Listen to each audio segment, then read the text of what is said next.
So we have this instinct in us. I don't even know if I want to use the word instinct, this flaw, this infection that needs to destroy what is different, as opposed to where we started in this conversation. Like, can I be open and say what I don't know? That I don't know. I have not seen it all. More and more as I live, the less and less I know. So therefore I'm open. It's our judgment, our identity based on this, you call it surface. It could be a surface identity. It could be a definition that we were given that I swallowed and believed in. And so when you try to peel that off of me, I feel like you are killing me, and therefore I will strike back with all the vehemence and force and veracity that I can, because I feel like you were taking my life, all because you were challenging a paradigm.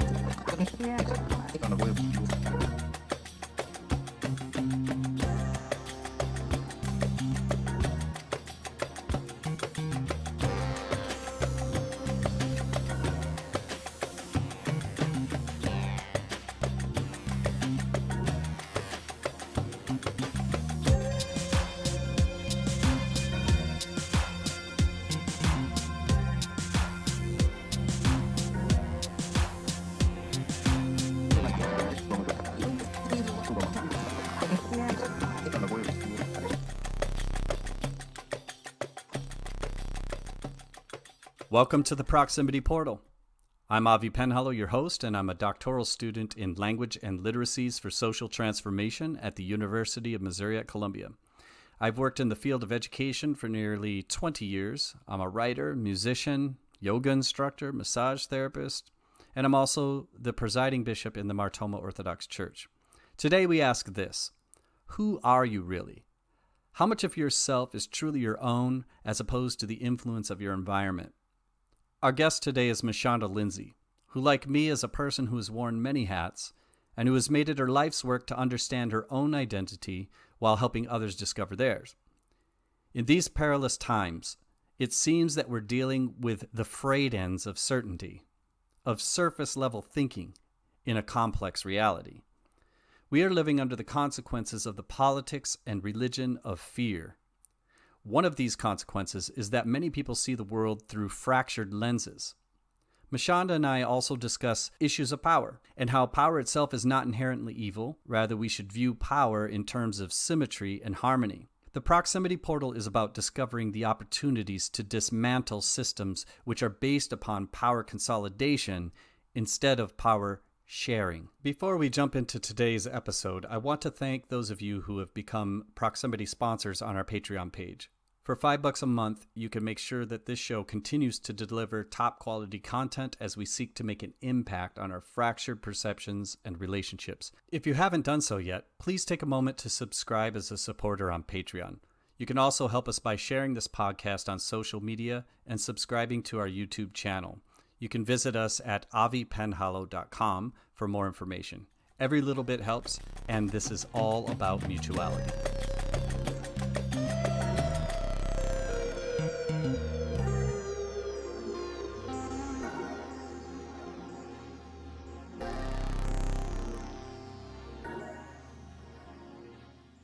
Okay, so welcome to the Proximity Portal, and today my guest is Michanda Lindsey of Denver, Colorado.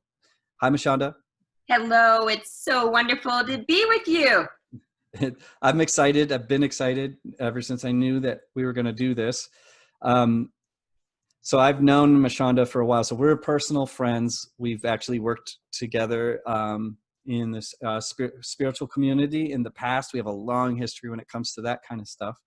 But Michanda is also has her own show, and why don't we just start by having you introduce yourself and tell us what is your background and what's your program about?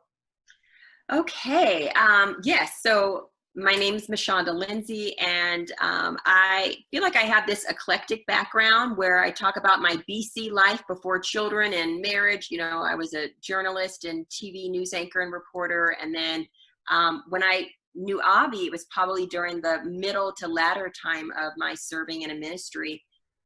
as a priest. Now I serve outside four walls. I really am so untraditional in that I care little about what people believe and more how they live, and just are they living a life where they're having peace and connection. And so you can see more about what I do on my website, MichandaLindsey.com, Michanda, Lindsey, Lindsey.com. And I focus a lot on what I call presence and transformation, or even some areas presence and transcendence. And just what that means is basically helping people slow down so that we can connect to this space where all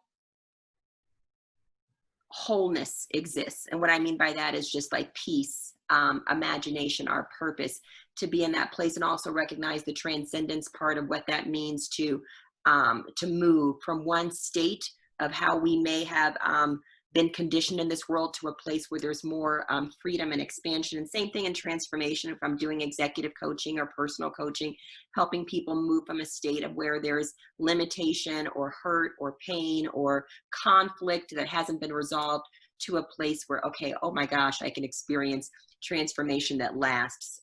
And that's what I love to help people do. So I hope that answers it. You asked me something else, but it's already escaped me. Well, that's fine, because one of the things that I really like about your work, and because when I've been to some of the conferences, you've done and things like that, is you have this ability to get to the point quickly. And when I say get to the point, I don't mean being blunt. I mean getting to the real essence of what you're going for. The work that you do and the work that I do is definitely, from a qualitative perspective, is that we are keenly interested in the lives of individuals in societies. And we are also interested in empowerment and issues of power, and not power as in a positive or negative thing, but power as in empowerment and cohesion and basically peace, and which has pragmatic solutions for our world. And this is especially true now as we're living in the age of COVID-19 and all the information and misinformation that's being passed through the mass media and social media. So Michanda, maybe you could start us off by give us an example of how even academic research can yield findings that are then used in dubious ways in the general public. I believe this is related to the so big I was masks listening to controversy. an NPR story, and I really found it interesting because they went behind the scenes to explain how did this Duke study originate that said certain masks are more effective than others. And so when you listen to the whole story, when NPR tells how did this study originate, and basically this professor was like, hey, I just wanted to work with the physics department and kind of see if I could develop a test to measure effectiveness, not to basically rate them, because there are so many kinds. So we just had several kinds, and we had this test that we used where we had people say a certain line through the masks, and to measure was that consistent between each ones. And of course, the next thing you know, without it being a very thorough study, a journalist picks up on it, and the headline is neck gaiters don't work. And I'm like, wow, if we had really understood how small the study was, what the initial intent of the study was, which was just to be able to test can I create a test to determine effectiveness in the mask, not to decide the effectiveness in the mask. And there's such a big difference. And I'm like, that gets lost in the headline. So I love the idea of the context that can be provided in qualitative storytelling of the research, still research, versus just numbers and data only. Because without that, I'm like, well, I don't even know what I'm listening to or what I'm reading. And so you have so many layers there. And that's, I think, what I really appreciate about qualitative, analysis is that it gives you a lot more tools to work with, and number one, your proximity. This is the name of this show, but I mean, gives you proximity with the participants of the study, your subject, if you will, and you can use all sorts of things as quote unquote, not quote unquote, as data, everything is considered data. Writings, interviews, observations, all of these things, can be part of how you learn about a subject. But what you're pointing out too is there are different layers of, first of all, why is research done in the first place, and who's funding it? Like you mentioned that earlier. I definitely want to know who's funding it. That's so critical. And this sort of pretension on the scientific or research community that somehow, there's this objectivity that's consistent and, not influenced by any of those factors. Absolutely. I mean, that's the beauty of if it is peer reviewed. Did someone else come in and, were they able to duplicate similar results with it? Or did they look at, all the components of the research? But I got to go back to your title, proximity. I just love that because even in qualitative and that title proximity, it makes me think, on the spiritual side about how we're all, these living words. We're all these living letters that people will read of. So that to me is the study. Like we are it. When you talk about, the people being the study, it's like, well, yeah, even on a spiritual plane, we know that we're all being read of our, of ourselves and of others, and combine, like we're collectively this living logos. That I'm blown away by that because it's parallel with what I was reading all the way up until the late hours of last night. Yeah. It reminds me a lot of a guy, scholar, literacy specialist, very well known as Paulo Freire in what we call critical pedagogy or teaching. And his famous quote is, "We are to become readers of the word and of the world." And reading the word and the world are, it's a reciprocity. And the other thing he's famous for is dialogical instruction, which is, there is no such thing as a teacher and who is this, and the students are empty vessels, and you're just pouring, from the full vessel into the empty vessels, what he calls the banking system of education. He rejects that notion. And dialogical instruction is sort of this co-creating of meaning and learning process. So yeah, to hear you say that about, and so here we're talking about, research, but of course, I sort of look at spirituality in a somewhat of a scientific way as well. It's how much can we know about a thing? And then you get into all the fancy things that generally will turn a lot of people off. Where you could talk about ontology and epistemology. How do you know what you know? And a person who wants things to be simple. I just want my simple faith, which I have no problem with, by the way. But when it comes to dogmatically expressing your faith, especially when you're trying to influence others, then I will push back a little more with what we're talking about here is, well, let's talk about what is the realm of the known, and what is the subject and object of quote unquote study or inquiry, or what are you looking at? How do you know what you know? Yes.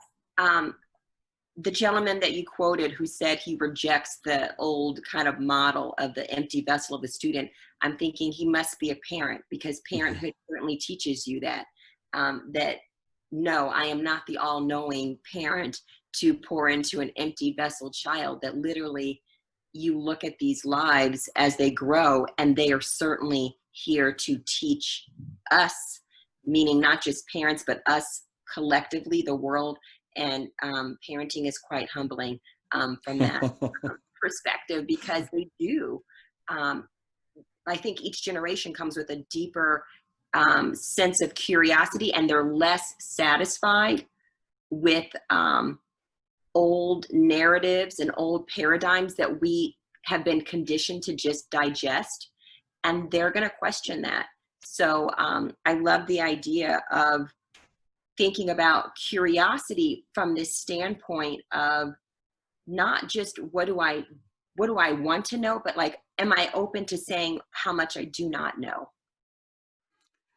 And it And changes how I ask it, because if I already understand that I'm not like living in this place above, looking down to explore, which is, even in relationships, we know can be so condescending. Like, tell me about you.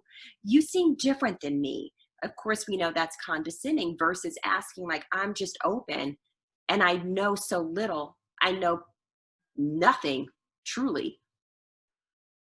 what I found though is, of course, all I know is I know nothing. The more that I know, uh, the more humbling it becomes. So you can tell intentionality, I think, is a real important thing when it comes to knowing about things or knowing about the world, your own life, and then your relationships with other people with what you think you know. And Absolutely. to me, there's a great humility that comes the more you're exposed to, the more that you know. You realize um, that we're all so far from having a complete picture, and our own positionality, our own positioning is one of fragmentation. and Yes. and so there's, of course, there's the deductive method of, you have sort of these overlying concepts that determine a lot of what you think about the world and that sort of thing. And then of course, the inductive approach would be starting from the ground up, and what do you observe from ground zero, and you put these pieces together over time. Yes. I don't prefer one over the other. I think they inform one another, because I we would all operate out of some sort of pre-existing ideas of assumptions we make about the world. Yeah. totally agree. It's a mixture of both. And to me, the more we live, the more I live, I can speak about my experience, is that I cringe when I look in my rearview mirror of what I thought I knew and how I approached living and what came out of my mouth and the choices that I made. And I'm like, wow, people who knew me in this stage and in this stage. And so, of course, it brings this humility for ourselves, but humility when I'm with other people, that we're all growing as we go. And to be so careful of how we want to define ourselves, categorize ourselves, and categorize other people in this like quick sense of like, okay, I've labeled you, you're here, this is who you are, this is what you believe. And it's like, none of that is true, because we're all so fluidly growing, hopefully, and to give ourselves space to be able to do that, knowing that, I'm the first to say, like, man, yes, I've grown up, and this, in cultures and experiences that wanted us to all do things a certain way, where there was an emphasis on the dogmatic, so to speak, and then to experience, wow, what happens when that is lifted and we come back and see I am truly, I say it's the masterpiece and the work in progress at the same time. That means I know nothing, and yet in me is a deposit of everything. And I can only access that when I empty myself of all the conditioned thinking that I've adopted. And that moment that you're speaking of is that when you realize that is true, when you're willing to let go um, of the possibility that your worldview, of course, isn't the only one. And some people realize this early on in life. I was kind of a late bloomer to it, but when you realize that, it's it's a it's a scary moment. It's a terrifying moment to when you're at that spot. Yes, And but it also is an extremely exciting moment at the same time. So I think anybody who's been through this, yes, all of us should be. I mean, I think if you're on this planet and you're not really engaging, then maybe you could walk through life never being afraid, or the thing that you're afraid of the most is upsetting that paradigm that you're comfortable in. yeah. Um, And you're so right. And it's funny because in my experience, and I think true for so many people, it hits us out of left field. It's not as if I was on this journey saying, I want to take this, existential experience and like elevate my thoughts and my consciousness. And no, what happened was like, wow, I'm profoundly interrupted. And there's this huge discordance, this dissonance between what I thought and what I believe and what I've been doing. And when I saw all the gaps in that, out of just left field. It was horrifying and terrifying and slightly invigorating. The invigorating part had to grow, and that was enough to keep me there. But yeah, it is terrifying to think like, wow, not only have I caused such harm to myself and others, but I've been living in such a narrow place with this false sense of like, of truth. And that was terrifying to think like, wow, how narrow, what a sliver. I was looking through the world thinking I knew so much more. And that was terrifying to think like how I approached decisions and relationships from that standpoint. This is what causes me to question when people talk about, say, the fear of God, right? And I have to go there for a second. Okay, let's go there. Take a theological turn for a minute. When most people are, when I say most people, I mean most believing people coming from, say, a church background, whatever tradition, it doesn't matter. But those who we're given these prescribed values and coherent messages, supposedly coherent messages, and we are taught about this thing called the fear of God. And so really what I think that boils down to for some people is that the fear of God means straying from that narrative. Instead of really fearing God, it's more of fearing being able to step out and question and doubt. When you get to that point where you realize that in the religious language, God is not hearing me, or God is not answering this. I have this question, this gnawing question, but I'm afraid to ask it. And we're pretty much told implicitly or explicitly that we're not to ask questions like those type of questions. And so here, going back to the quote unquote fear of God, then would be fear of moving beyond the boundaries of the acceptable discourse. You can have those questions, just keep them to yourself. But the other side of that is this excitement that comes with, but what if I do have the freedom and without having to worry about any consequences to use my God-given imagination, inquisitive nature to be able to explore these things. And at the end of the day, be more honest with myself and with others. Absolutely. I love that because, well, I tell people, I've experienced so many layers of Christianity in my life. And I remember even as growing up in Roman Catholicism, we were taught, and I had a lot of like great, beautiful nuggets that I've gained from each of them. And then, I was able to see like, wow, maybe each of them also don't create room for who I am and where I'm, how I'm growing. But anyway, going back, I remember, I love the definition that one of our religion teachers taught us about fear of God being like this awestruck, this reverence. So it was never this like, I'm scared of God. It was as if like, there's this like, oh my gosh, this like, it's so awesome. And I think it also deals with proximity again, like what's the relationship that I have with God?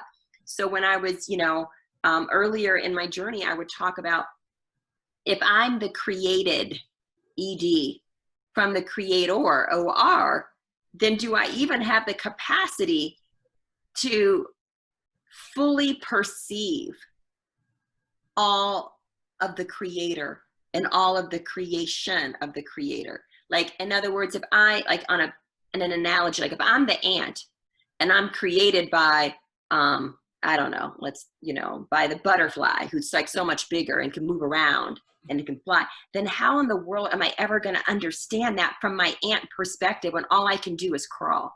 I don't have any wings. I can't see the sky. I don't have that same, perspective. So how am I going to do it? But of course, now, and where I'm going in this, I hope you know where I'm going. I would say, but as we challenge the relationship, like what is God, right? Who is God to me? Where is God? Is it separate or am I connected? And so obviously I lean toward knowing that I believe we're all connected. as opposed to having something separate. But even making that leap was terrifying to think like, oh my gosh, I was taught to even ask that question is heresy. That's like That's right. blasphemy. That's That's like right. arrogant. Like, how dare you begin to think that you have any type of oneness until we, begin to pull through, not just in scriptures, but ultimately in that quiet place of meditation where I am terrified. And then what you're also speaking about just reminds me of like Da Vinci. It's the science and the spiritual and the mystical, like we're all, and the artistry, like all of that comes from imagination. Like all of that comes from an imagination that was illuminated, and I can't take credit for that illumination. The forces of opposition to that are going to be our conditioning. Every time. Especially, those voices are very powerful. And I think it's important for those who don't feel the need for this conversation, for example. I'm thinking of those who like gave up on religion a long time ago, or never really had or cared about religion, or care to know whether there's like an omniscient God. We're here on this, whatever the perspective is. But I would even speak to that in the sense that even if you don't have theological beliefs, there are parallels for everything that we're talking about here. For example, if you're one who's given up your religious beliefs and you have a bad taste in your mouth about it, and maybe some wounds, things like that, but you're over it, you say, and you have been enlightened in the sense of you don't believe in that stuff anymore. I am willing to bet that there's still these voices in the back of your head from that paradigm that still have an effect on your life. And so part of this discomfort and anger that's generated from I'm speaking to people I know as well as myself when I go to, I'm a fluid person. My beliefs, emotions, and feelings and stuff like that are not the same every single day.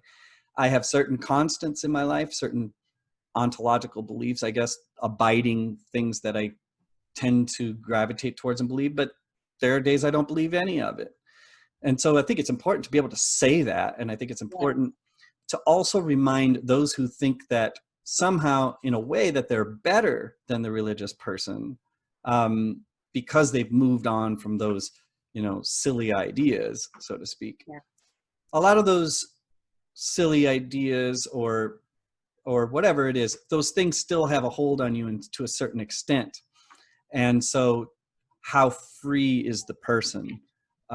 And you can also translate, not because they're the ontological overall essence beliefs, belief in the assumptions that we have. They can be political, they can be cultural, contextual.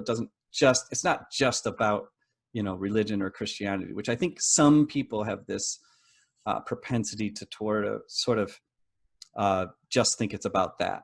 But it's about everything. Even science itself,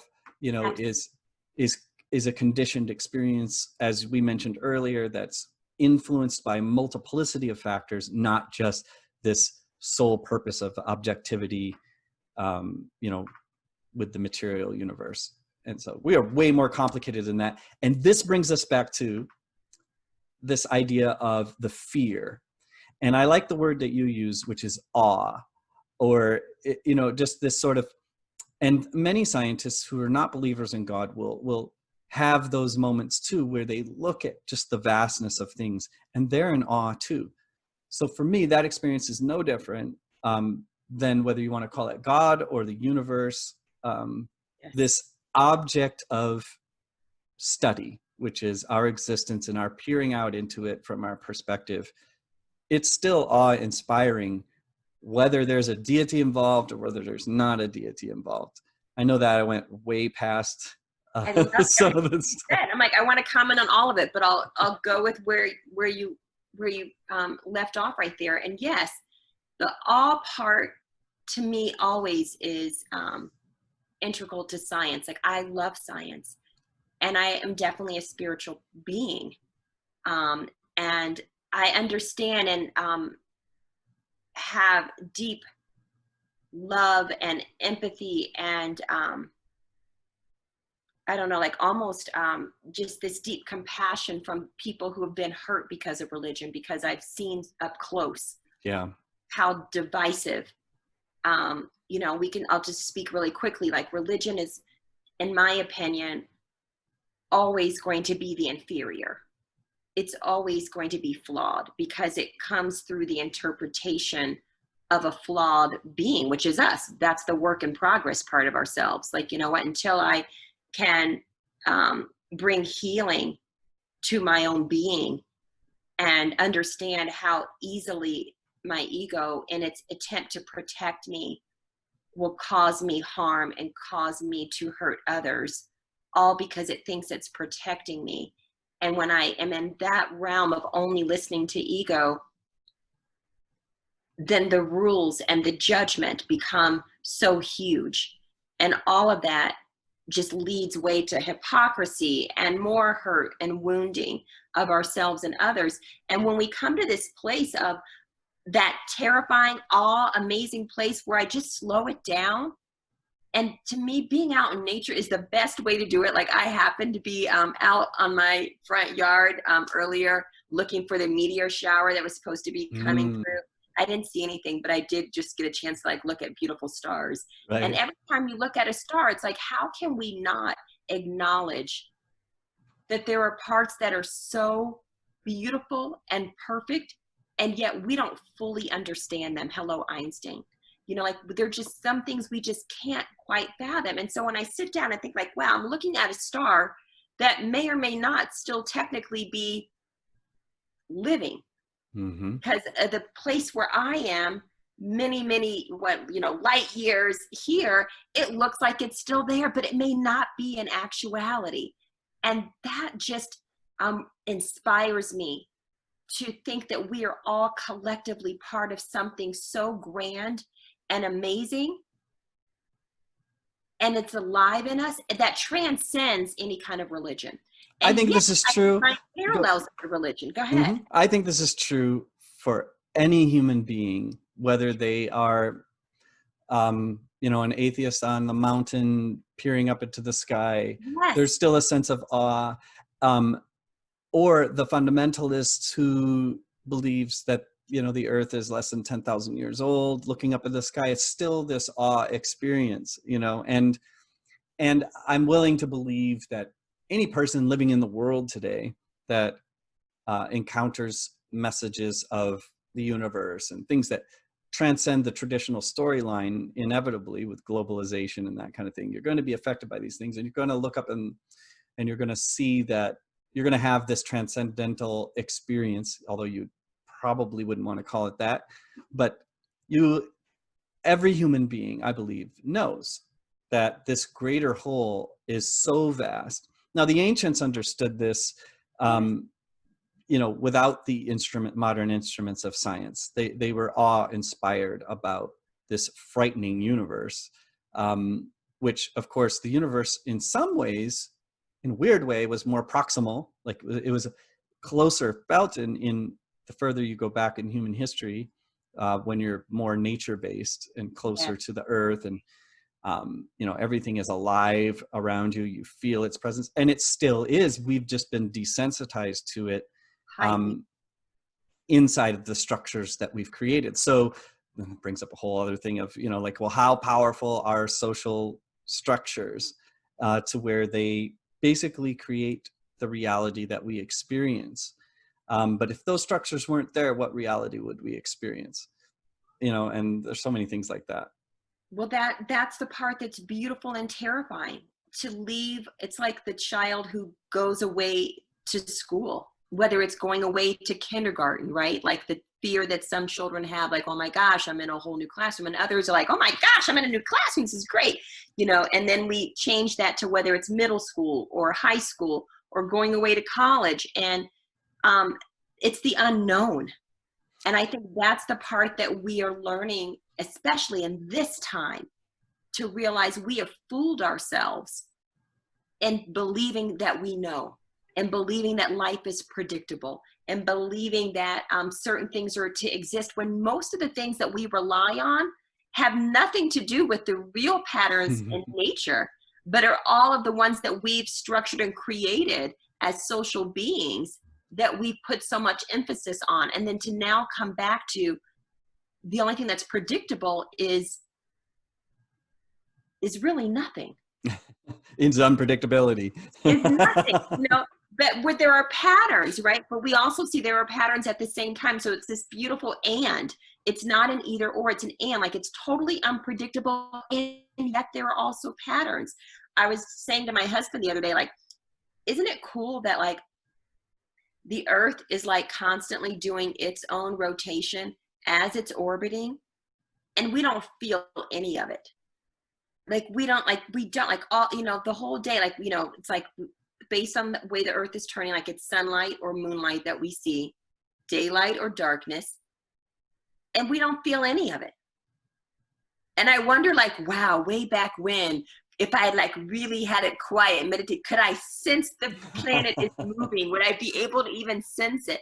But of course, I'm way desensitized. I don't even know if I ever could like actually feel it. But the point is, we've just put so much emphasis on the things that are that we've designed that are already temporary. And we've forgotten the pieces that we're connected to that are here to remind us of the part that is continuous. Surface level. And most of our action in the world, most of our thinking in the world is based on surface level stuff.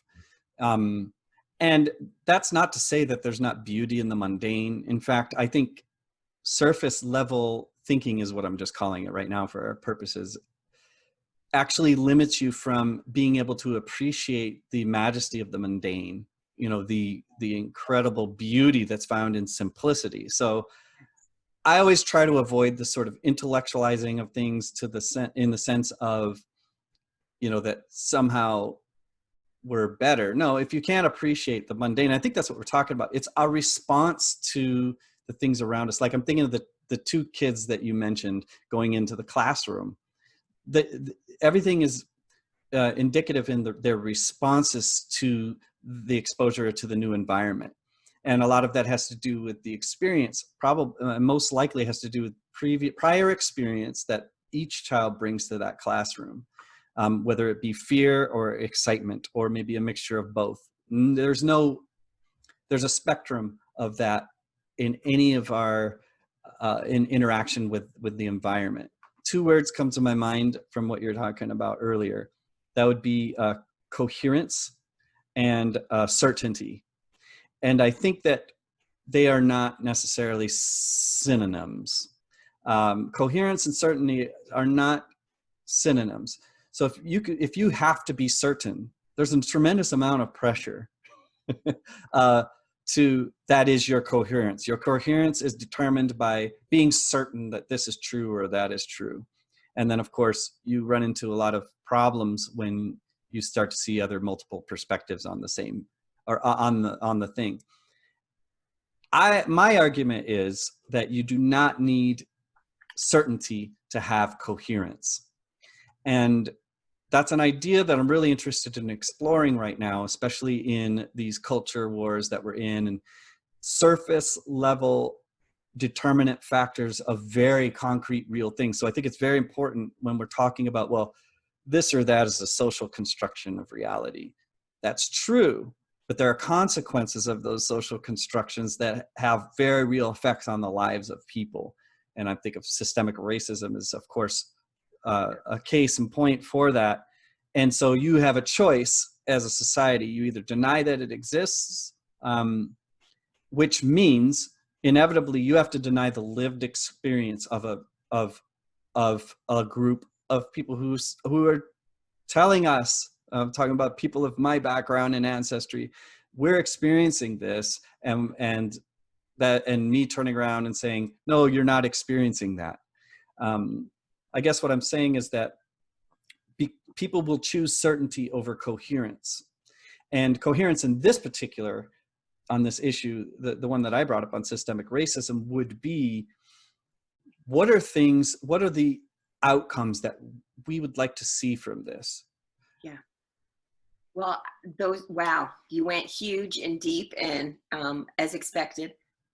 I think the humanity has some fundamental areas for us to work through that show up in all of these social fractures, i.e., the systemic racism, i.e., I was reading about, women who served during World War One as doctors and nurses, but they had to serve in other countries. Like they were sent to France because our own country, United States, wasn't willing to let them serve. And they were doing all of this to show we deserve the right to vote. If we can serve, if we can do all of this, then you'll see that we deserve to vote. And so I often sit and I think about, wow, this is the pattern that I see within humanity.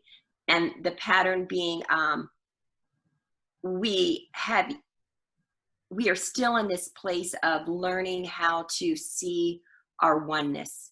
We see through a lens of fractures and fractions, literally. I say the word fraction because I know, in our own Constitution, I was, a fraction of a person at a point in time because of the skin color that I have. But I go way, way back and I look at humanity and I'm like, wow, it's 2020. And regardless of where people want to believe we first started as humans on this planet, like I'm not going to go into that because I have my opinion and I'm not going to I don't want to wreck anyone's where they're coming from. But we've been here a long time, we can agree upon. Yes. And I say there are very few times, and it saddens me, that we've been able to live in harmony and peace with one another. We are so designed to admire and seek out the comfortable, the familiar, that what is like me, that my identity is only okay if I can see it reflected outside of me. Then that assures me who I am. So it's outside in, it's not inside out. So when I see someone who's not like me, that terrifies me because it's not reflecting what I see in me. And so we have, over the history of time, dynasties, empires, tribes, enslaving, abusing, killing, raping, stealing from one another. Even religion has its own nasty history. I will kill you because you don't believe in my God. And I'm like, what? Like, what religions are like, even in Christianity, especially, I'm like, well, wasn't it like, love God with all your heart, love your neighbors, yourself? No, I will kill you. No, we can't have coherence without certainty. I will kill you because you are not like me. I need you to believe. And then when you have the whole period of like, you're not believing in God the way I need you to believe in him. Like, you don't have the kind, and like, so we have this instinct in us. I don't even know if I want to use the word instinct, this flaw, this infection that needs to destroy what is different, as opposed to where we started in this conversation. Like, can I be open and say what I don't know, that I don't know? I have not seen it all. More and more as I live, the less and less I know. So therefore I'm open. It's our judgment and our identity based on this, you call it surface. It could be a surface identity. It could be a definition that we were given, that I swallowed and believed in. And so when you try to peel that off of me, I feel like you are killing me, and therefore I will strike back with all the vehemence and force and veracity that I can, because I feel like you were taking my life, all because you were challenging a paradigm. So, I say all that to say, if we can let go of judgment, if we can be open, and then transcend from head, to my favorite place of like, heart and spirit, of where there's peace and joy. And hello, that word that's overused, of compassion and love and forgiveness and kindness. And can I see that that's who we all really are at our core, but we've been lied to for, I don't know, as long as we've been on this planet, and believing that I can only be with what is like me. and then you enter into this, it's relatively new phase of humanity. Human groups and populations have run into each other for, you know, millennia and millennia, and have killed each other and have warred with one another, but they've also joined with one another. They've had cultural diffusion with one another. They shared in each other's culture. I mean, sometimes we act like things are brand new. Those are bright spots. Yeah, there are many bright spots, these stories of humans interacting with one another, widening their perspectives. The problem, of course, comes with asymmetrical issues of power that are brought with those exchanges. And, but the exchanges themselves are inevitable. I guess my point is these interactions are going to produce inevitably an expansion of consciousness in the sense of at least knowing that there's another way of doing things that's accepted as normal, quote unquote, somewhere else. And what am I going to do with that information because it doesn't fit in my worldview? You can either expand your worldview to include that, or you can just say, I understand, which is the honest thing, that there are different ways, not necessarily wrong, to do things. But again, so everything's on the spectrum, for me at least. On the other end of the spectrum is going to be in those encounters when it comes to issues of power. Our one idea is one idea being asserted as the idea, and then you've got acculturation and assimilation that come along with that. Well, power is a dirty word, because and it shouldn't be. We've made it a dirty word. Yeah. I think the beauty of what it can be is when it's shared truly collectively, when there's empowerment, like power, where I want to see everyone, like this is my dream. When I sit and meditate and dream and I'm like, wow, what if every person fully believed that they are already whole, perfect, and complete, that they are amazing and wonderful, and whatever hope and dream they have within them, they also have what is needed to fulfill it. Maybe not in and of themselves individually, but with these relationships, their support and resources all around for them to thrive and flourish, and we're all in this great space. And there's no need to squash anyone. There's no need to make someone feel smaller than me for this temporary boost of subconscious adrenaline, power, and security, or even subconsciously, right, that we do it. That this way of like, oh, you're the new person. Well, let me tell you what it's like. Like, we just love this idea of like when we get to be on top, right? And it's like, what? That's such a sickness. If we can understand, like, my goodness, we're all this beautiful, like multi-dimensional sphere that keeps growing and changing. And there's so many facets in it. And we all need one another. And if we all understood that, that gets me excited, because it's so painful to watch us sabotage ourselves is what I look at. Like, wow, now I'm going to get on my soapbox a little bit here and say, what's wrong with, in United States culture, we still have teachers at the bottom of like just being able to live a life and raise families.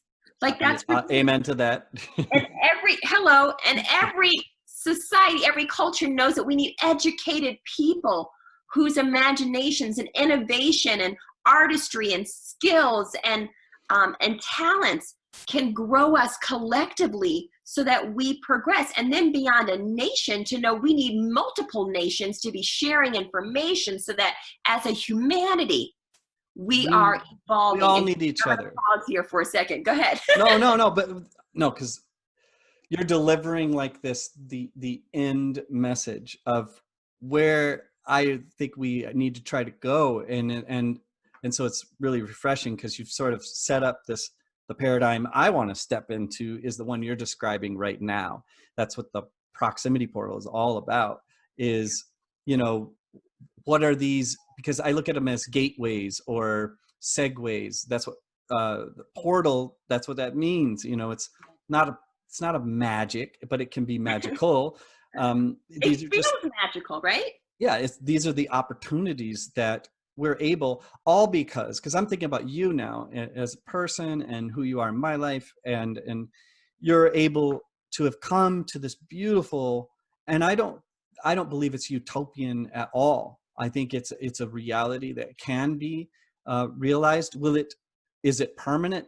I don't believe there's anything permanent, but is it possible? Absolutely. It's within the realm of possibility that people can sacrifice their need for certainty to have coherence with the reality that's around them, that there are other people that weren't culturally conditioned in the same way that we are. But that is so, going back to it's just terrifying for people to be able to deal with this sort of, they feel it as splitting their own consciousness. But the truth is, your consciousness is already split just by knowing that there's a world out there, and you can pretend all you want and try to stay isolated and insulated. And by the way, I'm not just talking about religious or spiritual people. I'm talking about people stuck in your own political ideologies, where, intersectionality is just a word to get your portion of the agenda done. It's not the true intention. What I believe intersectionality should be is everything affects everything, and everyone's decisions, ideas, things that are being propagated affect others. And there are issues of power everywhere. Power is not in and of itself good or bad, to put those moral labels on it. Power itself is just power. And what you said, and this is kind of where I want to end with it, with my part, is certainty is not necessary for coherence. But shared power is necessary for the coherence in a multicultural society that we're going to live in, whether you like it or not. You will not win. And so when we think about this election and everything that it represents, to me, it's more symbolic, again, but things that happen in that level have real ramifications for real people. So don't put me in a dualistic, binary way of looking at that. But we can have this coherence. It's the only way that this empire is going to be able to transform itself into something that it likes to perceive itself as being. The United States of America is this beacon on a hill of democracy and freedom, which we know, if you were to be honest about it, we have all these contradictions to freedom and in our past. Yes. And we're not going to move forward into this new paradigm. We're not going to step through this portal without a different understanding and being able to give up on some of these mythologies that we have to hold on to, or our life has no meaning. And this is why you have such a visceral environment right now online. You have to choose a side. The only side I want people to choose is the side that you're describing, Michanda, and that is this shared power, knowing that power must be shared in order for it to work effectively for the empowerment, enlightenment, and betterment of people. And no matter what your beliefs are, if you don't want that for yourself and others, then the belief is, in a quite literal sense, would be toxic. Yeah, I mean, we've been so. I have compassion on us as humanity, as much as I get frustrated with it. Compassion is because we all were fed the same lie. We were fed the lie that there's not enough for all. We were fed that only some will have joy and harmony and love and thrive in this world. And so I want to make sure I'm there. So we're all like, trying to climb to this place that we don't already know. It's already inside of us. We're trying to do it from this external position only. And we let the external factors dictate who we are. And we've done it for so long. Like, I am where I live. I am the education that I have. I am the degree behind my name. I am the zip code. I am, the household that I was raised in. I am what someone else called me. I am, like, all of these things. And it's like, when we just get to the place of, like, strip all of that away. If we could peel it all back, like, forget your ideology, your spirituality, your religion, your politics, forget your sexuality, forget all of that. Who are we? Who are we? But we are so taught that I am only those things that I just described. And when I ask someone, who are you at your core? Because who you are at your core hopefully is enough to let you see that you are not an island, you are not alone, and there is this trickle, this little faint part of ourselves that knows that my nature is one of light and kindness. I've been taught to protect myself. I've been taught in a reality where when you have yin and yang, like the yang was like valued the most. You want to be yang. You do not want to be yin. You want to be the power over. You want to have this, strength. And as opposed to understand, like, wow, there's also beauty when I receive, when I listen, not just when I'm persuading, when I'm giving and receiving, when I have a desire for all benefiting, not just those who are like me, not just me, myself, and my small little reality. And so as we begin to penetrate all of these layers, even in a time of election, to see like, who are we and what do we deep down want that has nothing to do with a title, a layer, an external factor? What do you deep down want? Do people on their deathbed say, I wish I would have canvassed more doors and made my political party stronger? Or shared that meme. Or why didn't I just do one last meme? Why didn't I have more followers behind my name? Is that what I'm going to say when I take my last breath? I'm extremely excited to have you because I knew this was going to happen, right? Well, one of the things I like to do on the show that is one of the emerging themes is that I like to give homework at the end of the show, especially with the things that we talked about today. I mean, I can think of a million entry points to that, but maybe if you could leave one exercise for someone to do, thinking about what we've just been talking about, what would that be? And then for our listeners, then this is your homework for the week. Yeah. Well, I'm a breath fanatic. Yeah. So I would start with because it just pulls us out of our own cerebral thoughts that can be limiting and confining. So I would just add as an exercise a 5-5-5 breath where you're inhaling for 5, filling your lungs up like a balloon, holding it for 5,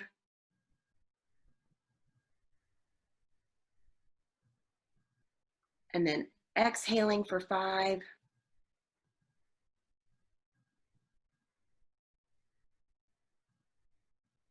So the homework I would give is if you would practice this at home, just a few moments of a 5-5-5 breath, whether it's in the beginning of your day, at the end of the day, just quiet. And then when you're finished with doing 3 sets of a 5-5-5, just do it 3 times. Then afterwards, just sit for a moment in silence. So we can practice being the observer of our own thoughts, as opposed to where I feel like we are the passenger of our own thoughts. And I want us to be the observer of those thoughts so that way I can remember I am more than what I'm thinking. I'm more than what I'm feeling. I'm more than what other people have told me. And so a great place to do that, I would ask you to do it out in nature, at least look out a window when you're doing it, just to be reminded of our connection that we are more than what we have been told. And let children watch and observe children this week. So I'm giving you 3 things now: breathe, be out in nature, and watch children, because at their purest level, they have such this beautiful imagination freedom, because none of these paradigms that we try to inflict and afflict them with do they have. And it's so beautiful and inspiring to know that this is who we are at our purest level. So open, so compassionate and curious. And yes, we make mistakes and we get back up, and there's just this beautiful appreciation of being in the present moment. That's where I'd like for our homework to be surrounded in that place where we get to remind ourselves of this connection that we have to all, to one another, to presence, and to get out of our own heads and to get out of our own thoughts, and to remind myself that I am not just a thought. I'm so much more, and I don't want to be ruled by my thoughts. So I know I went on and on. I'm sorry. I think that's exactly where we needed to go with that. And I was just thinking of Matake Oyasin, which is the Lakota, all our relations, and I don't say that as to be one engaging in cultural appropriation, but I look at cultures, that's what I do. to find I am looking in a phenomenological way, looking for these sort of constant essences of what can be drawn out, not in an artificial way of forcing these things, because each encounter that I have in this, so using the Lakota one, I'm no expert on that, but that paradigm brings exactly what you're talking about from that world, just acknowledging that the very structure and essence of what you're talking about can be found. We can find, I could, go through 100 more examples right now, going through other religions and that sort of thing, where this sense emerges. And in every religion, for example, there are extremes. There's the dogmatic side. And when I use the word dogma, because I don't want my Orthodox friends to get too upset because I understand their definition of that. But when I talk about dogma, I would guess the more appropriate word would be the fundamentalist side. There's the rigidity that can exist, Right. right? And then the opposite side of that would be the mystical or esoteric side, which looks at more of the darkness, the unknowability, the apophatic, if you will, the mystery and the awe. Yeah. And so it doesn't matter where you're at, to sum this all up, it's what are you focusing more on? Are you focusing more on not relaxing the protocols that have guarded your life up to this point? And how much true freedom are you really practicing? And I would ask that to those who are stuck in certain political binary systems of Republican versus Democrat, or what is called left or right in this country, which we don't have a very firm grasp of those terms in the first place. But again, it goes back to what you talked about at the beginning, which was this whole media distortion of concepts and objectivity.